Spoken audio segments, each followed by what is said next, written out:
তুমি রাখো ফোনটা। আচ্ছা ঠিক আছে তাহলে বাই। তাহলে বুঝিস তুই, তুই যদি আমার প্রস্তাবে রাজি না হইস, তোরে তো আমি আমার বাসা থেকে বের করেই দিব তোর স্যারকে বলে। আর আমি নারী নির্যাতন মামলায় তোকে জেলের ভিতরে দিব।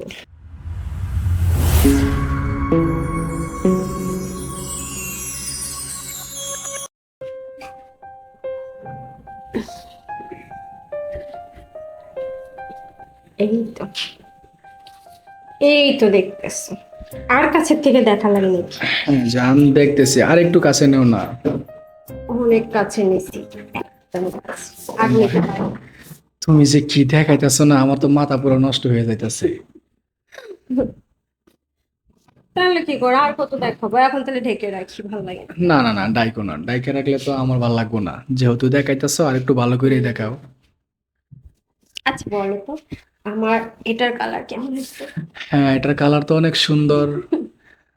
তাই বুঝি। আর হ্যাঁ। আমার টপসটা কেমন হয়েছে, ইয়েলো কালার? ও মাই গড, ওটার কথা তো প্রশংসা করতে গেলে আমি পুরো পাগল হয়ে যাবো। তোমাকে না আজকে অনেক সুন্দর লাগতেছে। সত্যি বলতেছো? হ্যাঁ জান সত্যি। আমি তো শুয়েই পড়ছিলাম, তুমি কল দিলা বলে উঠলাম। কল দিয়েছি কারণ ভালো লাগতেছে না তো সেই কারণে। আমার তো ভালো লাগে না। ইস, তোমাকে ছাড়া না এই প্রবাসে থাকতে আমার খুব কষ্ট হয়। সত্যি বলতেছো? হ্যাঁ সত্য বলতেছি। কবে যে আসবো তোমার কাছে, আইসা তোমাকে ভালোবাসা দেবো, আদর সোহাগ দেবো। উফ, এখনই আসো না, আমার আর ভালো লাগে না তো। যদি পারতাম তাহলে হুম। সত্যি আমি তোমার কাছে এখনই চলে আসতাম। এত বিদেশ থেকে কি হবে, এত টাকা পয়সা দিয়ে কি হবে, হ্যাঁ? আর কিছুদিন যান, আর কিছুদিন অপেক্ষা করো, আমি চলে আসবো। পড়তে চলে আসবো। কচু নাকি আসলেই তুমি বুঝতে পারবা। আচ্ছা বুঝলাম, এতক্ষণ তো আমারে যা যা বলছো আমি সব সব করছি। হুম। তাহলে আর কিছু করবো না, এখন ঘুমাবো। না, ঘুমায়ও না, আমার ভাল লাগতেছে না, আর কিছুক্ষণ দেখাও তারপর ঘুমায় যায়। আর একটু কাছে নিয়ে দেখাও। আরো কাছে? হ্যাঁ। এই যে হইছে। ওফ, কি যে ভালো লাগতেছে। হুম, উফ, আমি না আর পারতেছি না। যান, রাখো না, এখন ফোনটা কাটো। আচ্ছা ঠিক আছে জান, তাহলে তুমি ঘুমাও, আমি পুনরায় গিয়ে দিই, হ্যাঁ। ঘুমাতে আর দিছো তুমি, তাই না? আমার মাথা ব্যথা করতেছে খুব, শরীরটা অনেক গরম হয়ে গেছে। এখন আমি ওয়াশরুমে যে গোসল করবো। তুমি রাখো ফোনটা। আচ্ছা ঠিক আছে তাহলে bye. Okay bye. Good night. উফ, এই অস্থির হয়ে গেছি ঘেমে টেমে। কি যে করি, শরীরটা কেমন লাগতেছে।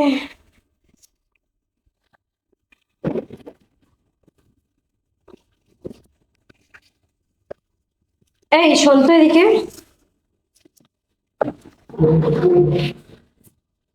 জি ম্যাডাম।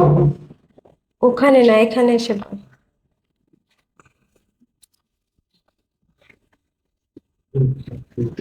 ধরে দেখ না, অমন করতেছিস কেন?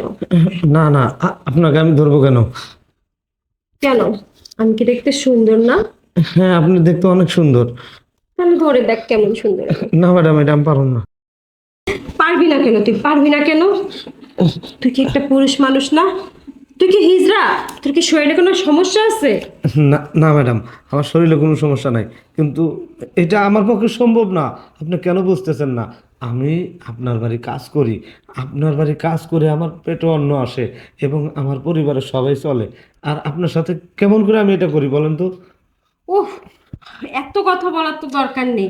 তুই আমার বাড়ি কাজ করিস ঠিক আছে, তোর আরো বেতন বাড়াই দিব আমি। তোর টাকা পয়সা যা লাগে, খাবার দাবার সবকিছু আমি বাড়াই দেবো। দেখেন ম্যাডাম, আমি যে বেতন পাই এতে আমার চলে যায়। আমি আর এর চাইতে বেশি টাকা চাই না। তার টাকার বিনিময়ে তো আমি এটা করবই না, কারণ আমি কাজ করে খাই। ম্যাডাম, আমাকে টাকার লোভ দেখায় না ম্যাডাম। শোন, আর এত নাটক করিস না বুঝছিস? আমার কিন্তু এখন মাথাটা গরম হয়ে যাচ্ছে। আমি কিন্তু কিছু একটা করে বসবো, হয় তোকে আমি মেরে একদম ফাটিয়ে দেবো, নাহলে আমি তোকে কিন্তু নারী নির্যাতন মামলা দিয়ে দিব, আমি বলে দিচ্ছি। না ম্যাডাম, আপনি এই কাম করেন না ম্যাডাম, তাহলে তো আমার বাল বাচ্চা সবাই তো না খেয়ে মরবে। হ্যাঁ, তখন বুঝিস তুই। সারা জীবন ওই জেলের ভিতরে থাকবি, তুই জেলের ঘানি টানবি তুই। এখনো সময় আছে, আমার প্রস্তাবে রাজি হয়ে যা। তোর টাকা পয়সা সুখ শান্তি সোনা দানা খাবার দাবার যা লাগে তোর ফ্যামিলির জন্য আমি দেবো সব।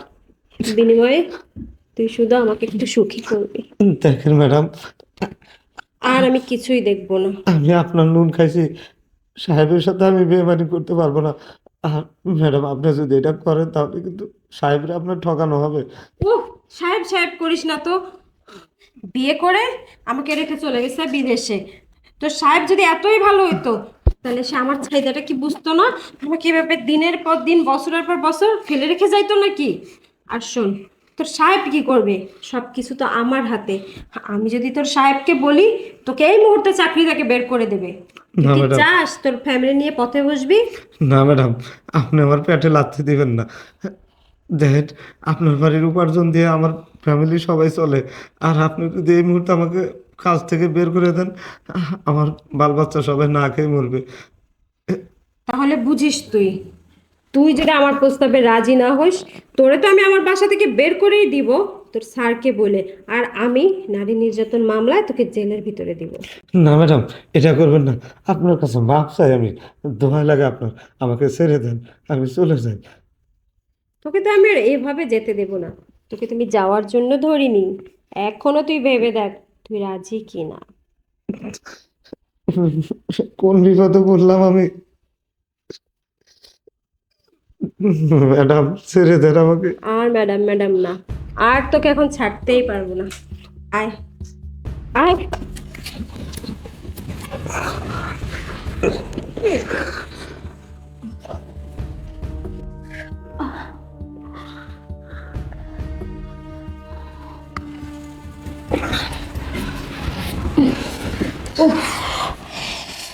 কি অবস্থা!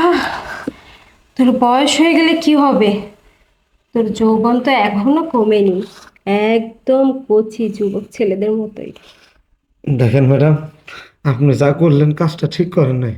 আপনি সাহেবকে খুব ঠকাইলেন। চুপ কর, হয়েছে। আর সাহেব সাহেব দালালি করা লাগবে না। শোন, যা ফ্রেশ হ, ওয়ার্ড্রপের মধ্যে টাকা আছে, ওইটা নিয়ে তোর যা ইচ্ছা তাই কেন আর তোর ফ্যামিলিকে পাঠাই দে। আর শোন, এই কথা জানি ভুলেও কেউ জানে না, একবারে কিন্তু জেলের ভিতরে ভরে দিব। যা। ঠিক আছে ম্যাডাম। উফ, মাথাটা যে গরম হয়ে গেছিল। যাক, ওকে পেয়ে তো ভালোই লাগলো। চাকরটা আমার বয়স হলে কি হবে, একদম ইনটেক আছে। চাই আমিও ফ্রেশ হয়ে নিই।